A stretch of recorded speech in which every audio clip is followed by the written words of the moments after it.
తాకట్లో ఉన్న మీ బంగారాన్ని విడిపించి ఆ రోజు ఆన్లైన్ రేటుకి కొంటాం. Sharma gold company. నమస్కారం, వెల్కమ్ టు సుమన్ టీవీ. నేను గీతాంజలి. ప్రస్తుతం మనతో పాటు ప్రముఖ జ్యోతిష్య వాస్తు ముహూర్త పండితులు బ్రహ్మశ్రీ సిస్లా సిద్ధాంతి గారు మనతో పాటు ఉన్నారండి. వారితో మాట్లాడదాం. గురుగారు నమస్కారం అండి. నమస్తే అమ్మా. శ్రీ విశ్వావసు నామ సంవత్సరంలో సంవత్సర ఫలితాల్లో భాగంగా ద్వాదశ రాశుల్లో ఉన్నటువంటి తులారాశి వారి జాతక ఫలితాలు ఏ విధంగా ఉన్నాయో తెలియజేస్తారా? తప్పకుండా తల్లి. ముందుగా తులారాశి వారికి సంబంధించి శ్రీ విశ్వావసు నామ సంవత్సరంలో అందరికీ కూడా శుభకరం మంగళకరం అవ్వాలని కోరుకుంటూ శుభాశీస్సులు శుభాకాంక్షలు, విశ్వావసు నామ సంవత్సర శుభాకాంక్షలు. ఇక ఈ విశ్వావసు నామ సంవత్సరంలో తులారాశి వారికి సంబంధించి సంచార రీత్యా గ్రహ గతులు, గ్రహ సంచారం ఏ రకంగా ఉందో ఒకసారి పరిశీలిద్దాం. ముందుగా ఇక్కడ మనం ప్రప్రథమంగా గురువు దగ్గర నుంచి వస్తే దేవగురువు బృహస్పతి ఈ తులారాశి వారికి దాదాపు సుమారుగా సంవత్సర కాలంగా అష్టమంలో ఉన్నాడు. అష్టమంలో, అందున వృషభంలో, శత్రుక్షేత్రంలో ఉండటం చూసాం. ఈ తులారాశి వారికి ఈ మే నుంచి ఆయన నవమంలో లక్ష్మీ స్థానంలోకి మారుతున్నాడు. అది అద్భుతం. అదే సందర్భంలో శని తీసుకుంటే పంచమంలో ఉన్నటువంటి శని షష్ఠ స్థానంలోకి మారడం, అందున మీనంలోకి వెళ్ళడం కూడా చూస్తున్నాం. ఇక రాహు వచ్చేటప్పటికి వక్ర సంచార రీత్యా తాను 6వ స్థానం నుంచి 5లోకి మారటం చూస్తున్నాం. కేతు వచ్చి తులారాశి వారికి మరి వేన్లో కన్యలో ఉన్నటువంటి కేతువు వీరికి ఏకాదశంలోకి మారడం చూస్తున్నాం. ఏకాదశంలో సింహంలోకి. ఇక్కడ ఒక్కసారి మనం పరిశీలిస్తే మేషాది ద్వాదశ రాశుల్లో దాదాపుగా చెప్పాలంటే ఇంత బాగున్నంత రాశి వేరేది కనపడదు. అవునండి, ఈ సంవత్సరం. ఎందుకంటే గోచారంలో 4 గ్రహాల బలం దొరకదు తొందరగా. 4 గ్రహాల బలం దొరికింది. విద్యార్థులు గత సంవత్సర కాలంగా లేదా 6 నెలల కాలంగా ఇబ్బంది పడుతూ చదువు పూర్తయిపోయి అమెరికానో, లండనో, ఆస్ట్రేలియానో, న్యూజిలాండ్నో అప్లై చేసుకుని ఉంటారు పై చదువుకి వెళ్దామని. ఏమా వాళ్ళకి ఉన్నట్టుండి వాళ్ళకి అట్నుంచి ప్రత్యుత్తరం వస్తుంది. అంటే రిప్లై, ప్రత్యుత్తరం. వీళ్ళు ఎప్పుడో రాసిన దానికి మీ సీటు ఖాయమైంది, వచ్చేయండి. ఇదే ఉద్యోగస్తుడికి వర్తిస్తుంది. ఉద్యోగస్తుడికి కూడా నేను ఇంటర్వ్యూ చేసామయ్యా బాబు, అప్పుడు ఖాళీ లేదు, ఇప్పుడు ఖాళీ అయింది, ఎప్పటి నుంచి వస్తావు మా సంస్థలో కానీ ఆహ్వానం పలుకుతుంది సంస్థ. అప్పుడు మరి నీకు 20 ఇస్తా అంటున్నాం, ఇప్పుడు 25 ఇస్తాం, సరిపోతుందా అంటారు. కాదు, కొత్తలుడు కొడుకులాగా 30 అడిగినా ఇస్తారు. ఎందుకని? బలం. 20 ఇస్తా అన్న కంపెనీ 25 ఇస్తాను వస్తారా అంటే, లేదంటే 30 ఇస్తే వస్తానని ఇతను పెట్టేస్తే మాట్లాడి చెప్తాను 30 ఇచ్చేస్తారు. అంటే దీన్ని అద్భుతమైన యోగం అంటాం. యోగం అంటే కాలం కలిసి వచ్చినప్పుడు. అందుకనే దాదాపుగా ఎంతటి వాళ్ళైనా ఒక మాట చెప్తూ ఉంటారు, ఒరే నువ్వు చేసే మంచి పని చెయ్యి, కాలం కలిసి రాకపోయినా పర్వాలేదు, కలిసి వచ్చినప్పుడు ఈ మంచికి ఎక్స్ట్రా యాడ్ అవుతుంది, మన అకౌంట్లో క్రెడిట్ అయ్యి స్పీడ్గా వస్తుంది. ఆ రకంగా తులారాశి వారికి అన్ని వైపుల నుంచి బాగుంది. ప్రధానంగా విద్యార్థుల గురించి చెప్తే ఇందాక చెప్పినట్టు పై చదువుకి ఏ దేశం వెళ్ళాలనుకున్నారో ఆ దేశం వెళ్తారు. అందున వీరు ఆశించిన దానికంటే మంచి సీట్ వస్తుంది. ఒక విద్యార్థి 2 కోర్సులు పెట్టాడు అనుకోమ్మా, ఇది కాకపోతే ఇది వచ్చినా చాలు నాకు అని అనుకున్నప్పుడు, ఫోన్లో ఇది రాకపోతే ఇది వచ్చినా చాలు ముందరగానే ఇతను మెంటల్గా ప్రిపేర్ అవుతాడు. మొదటిదే వస్తుంది, అత్యుత్తమైనది వస్తుంది. ఆ రకంగా విద్యార్థి ఊహించని స్థాయిలో సంతోషిస్తాడు. ఉద్యోగస్తుడుగా అంతే, ఇది పోయేట్టుందిరా నాయన, నా ఉద్యోగం ఎప్పుడు పోతుందో తెలియదు, 20 లక్షలకి ఇంతే, 20 లక్షలు వచ్చినా చాలు, 20 లక్షలు వచ్చిన చాలు, పోనీ కంపెనీ మారినా 21 వచ్చినా, పోనీ 19 వచ్చినా పర్వాలేదు అనుకుంటే 30 వస్తుంది. అంటే అతను ఊహించాడుగా, ఊహించిన దానికంటే ఎక్కువ. ఈ అష్టమ గురువు ప్రభావంతో ఇప్పటి వరకు తొక్కేసినట్టు ఉన్నటువంటి ఉద్యోగి ఒక్కసారి గేట్లు ఓపెన్ చేసినట్టు అవుతుంది. వ్యాపారంలో ఉండేటువంటి వారికి ద్రవ్యం అంటే ఇవ్వాల్సిన వాళ్ళు నష్టపోయినటువంటి ఇతని పరిస్థితి, ఇతని చేతికి డబ్బు అందుతుంది. నూతనంగా ఉన్న వ్యాపారాన్ని విస్తరించడమా, లేని పక్షంలో ఇంకోటి ఇది చేస్తూ ఇంకో వ్యాపారం ప్రారంభిస్తాడు వ్యాపారస్తుడు. అంటే వ్యాపారస్తుడు కూడా పై స్థాయికి వెళ్తున్నాడు. ఇక్కడ ఒక షట్టర్ ఉంది చేసుకుంటున్నాడు, ఇంకో బ్రాంచ్ పెడతాడు. లేదా అదేనే వ్యాపార విస్తరణ అంటాం. అది కాకపోతే ఇది చేస్తూనే ఇంకో వ్యాపారంలోకి దిగుతాడు, కొత్త వ్యాపారంలో. ఆ రకంగా వ్యాపార రంగంలో వాడు, నిర్మాణ రంగంలో వాడు, కళారంగంలో వాడు. కళారంగంలో వాడికి ఇంతే. నీకు ₹1,00,00,000 కాదు, ఈ సంవత్సరం నుంచి 2 కోట్లు ఇస్తాం, మాకు 5 ఏళ్ళకి అగ్రిమెంట్ చేయను, 2 ఏళ్ళకి చేయమను, ఒక్కొక్క షోకి నీకు ఇస్తాం. ఆ రకంగా తులారాశిలో ఉండేటువంటి వాళ్ళు కళారంగంలో వాళ్ళకి, తులారాశికి కళారంగానికి లింక్ ఎక్కువ. ఎందుకని రాష్ట్రాధిపతి శుక్రుడు. రాష్ట్రాధిపతి శుక్రుడు అవడం ద్వారా ఆ కళలో ఉండేవాళ్ళు మరింతగా పేరు తెచ్చుకుంటారు, మంచి పేరు వస్తుంది. దాదాపుగా వాళ్ళు చిన్న రోల్ చేయనివ్వండి, పెద్ద రోల్ చేయనివ్వండి, రోల్తో సంబంధం లేదు, వాడికి పారితోషికం బాగుంటుంది. వీళ్ళు చేసినవి చిన్న రోల్ అయినా పెద్ద రోల్ అయినా అవి హిట్ అయ్యి తీరుతాయి. సినిమా మొత్తం పోయింది అనుకోండి కాసేపు, అతని పాత్ర మటుకు బాగుందిరా బయటకు వచ్చి చెప్పుకుంటారు కదా కొన్ని కొన్ని. అతని క్యారెక్టర్ మటుకు అద్భుతం, సినిమా పోతే పోయింది, బాగా చేశాడు, కొంతమంది అట్లాంటి పేరు కూడా తెచ్చుకుంటారు. ఆ రకంగా తులారాశిలో ఉండేటువంటి వారికి దాదాపు అందరికీ బాగుంటుంది. ఉద్యోగస్తులు, వ్యాపారస్తులు, నిర్మాణ రంగం, వృత్తి, వ్యవసాయ రంగంలో ఉండేటువంటి మంచి లాభాలు ఉంటాయి, చాలా బాగుంటాయి. ఇక వచ్చేటప్పటికి ప్రధానంగా ఈ యొక్క ద్వితీయార్థంలో వచ్చేటప్పటికి మంచి పేరుతో పాటు మంచి రాజపూజ్యం బాగుంటుంది, గౌరవం బాగుంటుంది. అక్కడి నుంచి మరింత బాగుంటుంది. అంటే మొత్తం సంవత్సరం అంతా వీళ్ళకి విశేషంగా ఉంటుంది. మిత్రుల నుంచి మద్దతు లభిస్తుంది, మిత్రుల సహకారం ఉంటుంది. దాదాపుగా ఏ పని చేద్దామన్నా బంధువులు వచ్చే లోపల మిత్రులు ఇంట్లో ఉంటారు.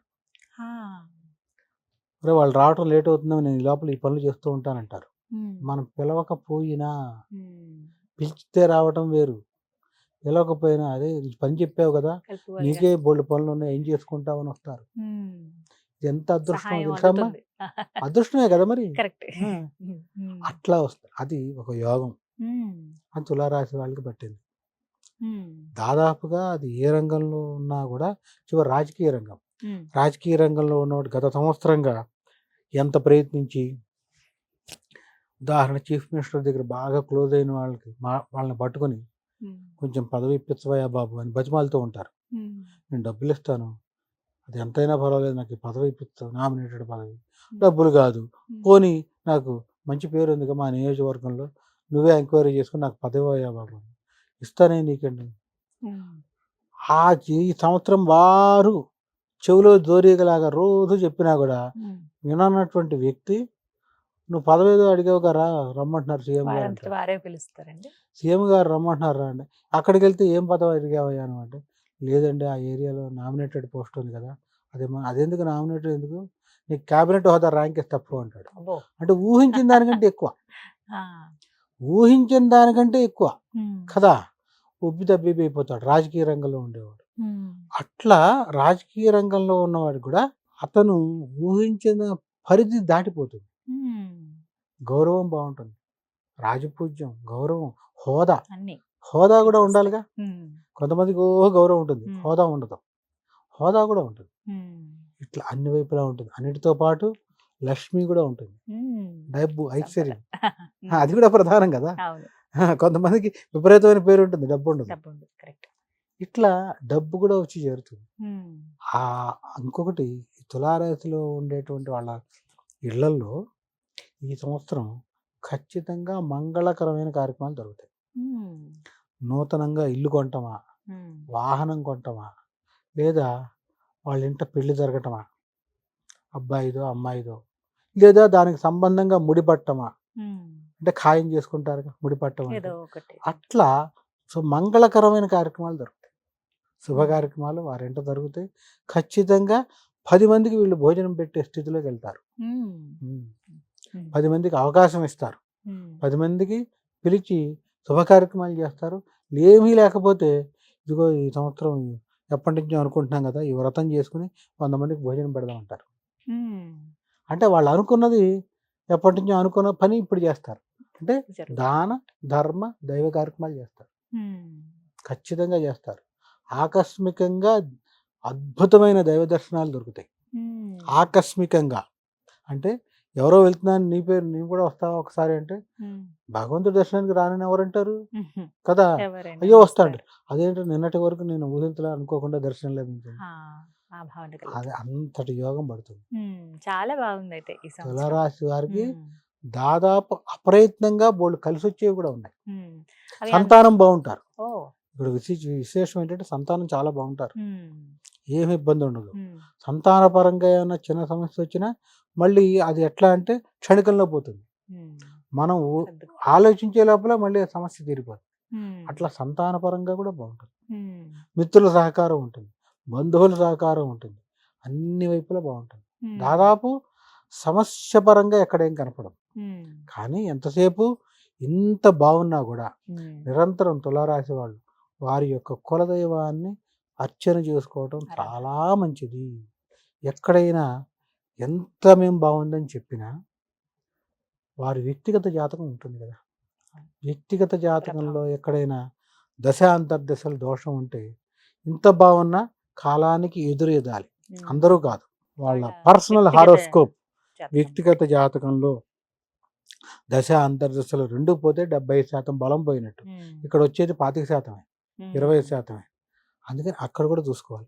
ఇంత బాగుంది కదా, ఇలాంటి టైంలో మన జాతక చక్రంలో కూడా ఎలా ఉంది చూసుకొని ఏదైనా కొత్త పని ప్రారంభించాలంటే చూసుకోగలిగితే అద్భుతం. అప్పుడు ఉమ్, అలా చేసుకోగలిగినాడు తులారాశి వారికి ఎలాంటి ఇబ్బంది లేదు. ఉమ్, అది ఆ మొత్తం మీద తులారాశికి అయితే చాలా బాగుందమ్మా. ఉమ్. కులదైవ ఆరాధన ప్రధానం వీరికి. చాలా చేస్తూనే ఉండాలి, ఉమ్, చాలా చాలా అవసరం. ఉమ్, దాదాపు తులారాశి అని కాదు, ఎవరైనా కూడా ఇది చాలా నిరంతరం ముఖ్యమైనదండి. చాలా అవసరం. కులదైవాన్ని విస్మరించి చేయకూడదమ్మా. ఉమ్, ఇందాక నేను మనం మాట్లాడడంలో కూడా ₹1,00,00,000 కాదు, ఎన్ని కోట్లు ఖర్చు పెట్టినా ఉమ్, మొత్తం పొద్దున నుంచి సాయంత్రం వరకు అద్భుతంగా అభిషేకాలను చండీ హోమాలు ఇంకోటి చేశారు అనుకుందాం. ఉమ్, లైవ్ టెలికాస్ట్ ఇచ్చారు, ఎవరికో చేశారు, మొత్తం అందరూ చూడాలి యూట్యూబ్లో అని పెట్టారు. బాగుంది, నిజంగా భక్తిగానే చేశారు అనుకుందాం. కానీ ఈశ్వరుడు ఏం చేస్తాడంటే చూస్తాడు, ఉమ్, ఇంత చేశాడు కానీ కులదైవానికి చేశాడా లేదా, ఓ, ఫలితాన్ని ఆపేస్తాడు ఎవడు. ఉమ్, అంతే, ఫలితం రాదు అని చెప్తారు. అందుకని ఉమ్, కులదైవాన్ని విస్మరించకూడదు. మీ ఇంటి కులదైవం ఎంత చేసినా వెంకటేశ్వర స్వామి గారి అనుకోమ్మా, వీళ్ళ తాత తండ్రి వెంకటేశ్వర స్వామిని పూజించారు. ఉమ్, చివరి ఘట్టంలో ఏం చేయాలి, వెంకటేశ్వర స్వామి వారికి సంబంధించిన అర్చన అష్టోత్తరం వెంకటేశ్వర స్వామి దీపారాధన ఏదో చేసి ఒకటి చేసుకో. ముగించాలి. ఉమ్, అలా కాదు, వెంకటేశ్వర స్వామి కాదు, దుర్గా అమ్మవారు లేదా గణపతి సుబ్రహ్మణ్య స్వామి ఎవరో ఉంటారు, ఉమ్, ఆంజనేయ స్వామిను లేదా శ్రీరాముడను, వారికి సంబంధించి కూడా చేయాలి. ఉమ్, ఎవరైతే వారి ఎవరైనా ఆరాధన చేయాలి. ముఖ్యం. ఉమ్, కొంతమంది తెలియని వాళ్ళు ఉంటారు, అయ్యా మా కులదైవం ఎవరో తెలియదు. తెలియని తెలియనప్పుడు ఏముంది, మీ నాన్న మీ మామగారును అడిగితే, వివాహం అయితే మామగారు ఉమ్, ఇంటిది రాదు, మళ్ళీ ఉమ్, మన ఇంటిది అంటే అవివాహితులకు వారింటిది. ఉమ్, వివాహం అయిన తర్వాత ఇంటి పేరు మారుతుందిగా, అవును. మీ వంశమే మారిపోతుందిగా. ఉమ్, అందుకే మీ వంశంలో మీ మామగారు ఎవరిని పూజించారు, లేదా మీ మామగారి తండ్రి ఎవరిని పూజించారు. ఉమ్, మామగారు తెలియకపోవచ్చు, ఉమ్, ఆయన మర్చిపోయి ఉండొచ్చు, ఆ ఇంట్లో మామగారి తండ్రి పూజలు చేసినా ఈయన చేయించకుండా ఆపేసి ఉండొచ్చు. ఉమ్, అప్పుడు ఆ మామగారిని అడిగి మీ తండ్రి ఎవరిని పూజించేవాళ్ళు ఉమ్, అడగాలి. బాధ్యత ఉమ్, ఖచ్చితంగా అడగాలి. మరీ ముఖ్యంగా ఆడవాళ్ళు పెట్టుకోవాలి. ఎందుకంటే మగవాళ్ళకి వచ్చేటప్పుడు తెల్లారు లేస్తే ఉద్యోగరీత్యా పరిగెడుతూ ఉంటారు. అత్తగారి నుంచి ఖచ్చితంగా తీసుకోవాలి. కనుక్కోవాలి, తెలుసుకోవాలి. అత్తగారిని కనుక్కోవాలి.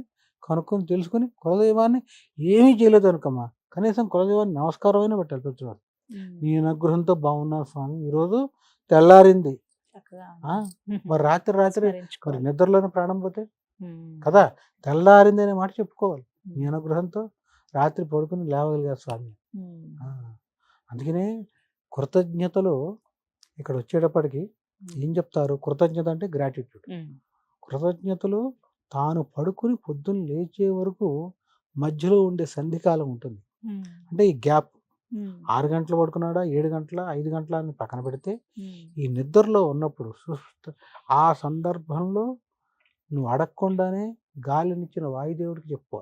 ఉమ్, ఉచ్ఛ్వాస నిశ్వాసాలకు ఆయన ఇచ్చాడుగా ఆపకుండా, నువ్వు అడిగావా, ఆ. అడగల. అంతా అదే ఆయన సందర్భం. ప్రసాదం. ఆ, ఉమ్, శరీరంలో ఉష్ణం ఉంటుంది, 98 డిగ్రీలను వస్తుందిగా, అంటే నార్మల్ టెంపరేచర్. అవును. శరీరంలో. ఉదాహరణ, అది ఎంత వేడో చూడండి. చెవిలోకి నీళ్ళు వెళ్తే బయటకు వచ్చేప్పుడు చూడండి ఎంత కాలిపోతున్నట్టు ఉంటాయి కదా. అవును. పొరపాటు మనం స్నానం చేసినప్పుడు నదిలో కానీ అక్కడ, అంటే శరీరంలో ఉష్ణం ఉంటుంది. ఆ ఉష్ణం ఉంటేనే కదా అరిగేది. అవును. ఉదాహరణ, ఒక అరటిపండు తింటాం, అరిగిపోదు. హోమగుండంలో వేసిన అరటిపండు హోమం అయినా కూడా ఇంకా ఉంటుంది. చూసారా మీరు? అవును. అంటే మన శరీరంలో ఎంత జఠరాగ్ని ఉంటుంది. అంటే శరీరంలో నువ్వు రాత్రి పడుకుని పొద్దున్న లేచే వరకు ఎంత పరిమాణంలో నీకు శరీరంలో అగ్ని ఉండాలో అంత అగ్నిని అగ్నిదేవుడు ఇచ్చాడు. పంచభూతాల్లో పృథివ్యాపస్తేజో వాయురాకాశాత్ అంటాం. అట్లా భూమిని నిన్ను తెల్లారే వరకు కాపాడి నిన్ను మోసింది. ఒక భూకంపం వస్తే పటీమని పడిపోతాం మనం. ఎక్కడికి వెళ్తామో మనకే తెలియదు. అంటే భూదేవి తెల్లారే వరకు నేను చూసింది, ఆవిడ కాపాడింది కదా. వీళ్ళందరికీ మనం గ్రాటిట్యూడ్ అయి ఉండాలి కదా. ఆ భావన మనసులో ఉంటే నీకు నిద్రలో ఏం కాదు. మొత్తం నాదే, అహం బ్రహ్మాస్మి నేనే అనుకున్నావా పాతాళానికి వెళ్ళాడు. అంతే కదా. చాలా మంది ఎక్కడంటే నా అనుభవంలో కూడా చెప్తున్నా, చూస్తూ ఉంటాను కదా, డబ్బు రాకముందు వరకు ఒక రకంగా ఉంటారు. డబ్బు వచ్చిన తర్వాత ఇదంతా నా గొప్పతనం అనుకుంటాడు. చాలా తప్పు. నువ్వు చేసుకున్న పుణ్యం ద్వారా డబ్బు సంక్రమిస్తుంది. ఇదొకటి. గత జన్మ పుణ్యంతో కూడా వస్తుంది. గత జన్మ పుణ్యం ఉంటుంది. ఆ పుణ్యాన్ని కాపాడుతూ ఉంటే ఇంకా పుణ్యం చేస్తున్నావా, వచ్చిన డబ్బు నిల్వ ఉంటుంది. పుణ్యం వచ్చింది, పుణ్యం ద్వారా సంక్రమిస్తుంది కదా డబ్బు. వచ్చిన దాన్ని నువ్వు కాపాడకుండా, పుణ్యం చేయకుండా నిరంతరం భ్రష్టు పట్టించే కార్యక్రమాలు చేసావా, వచ్చింది ఉన్నట్టు పోతుంది, తిరోగమనంలోకి వెళ్ళి. అందుకని భగవంతుడు అవకాశం ఇస్తాడు. జీవుడు ఎంత మటుకు దాన్ని వినియోగించుకుంటాడని అతని బుద్ధిని బట్టి ఉంది. సంస్కారం అంటుంది. అలా ఏదైనా తులారాశి వారికి చాలా బాగుంది. మొత్తం మనం పరిశీలించుకుంటే మంగళకరమైన కార్యక్రమాలు వారింట జరుగుతాయి. చక్కటి శుభ కార్యక్రమాలు, నూతన క్రయ విక్రయాలు జరుగుతాయి. ఏదైనా ఇల్లు వాహనం కొనుగోలు చేస్తారు. ఇతరత్ర అన్ని వైపుల నుంచి మంచి పేరు తెచ్చుకుంటారు. సంఘంలో గౌరవం, కీర్తి అన్నీ పెరుగుతాయి. ఉన్న స్థానం నుంచి చాలా మంచి పేరు తెచ్చుకుంటారు, పై స్థాయికి వెళ్తారు. అలా ఈశ్వరుడు అనుగ్రహం సంపూర్ణంగా ఉంటుంది. చక్కగా వివరించారండి. ధన్యవాదాలు గురుగారు. నమస్తే.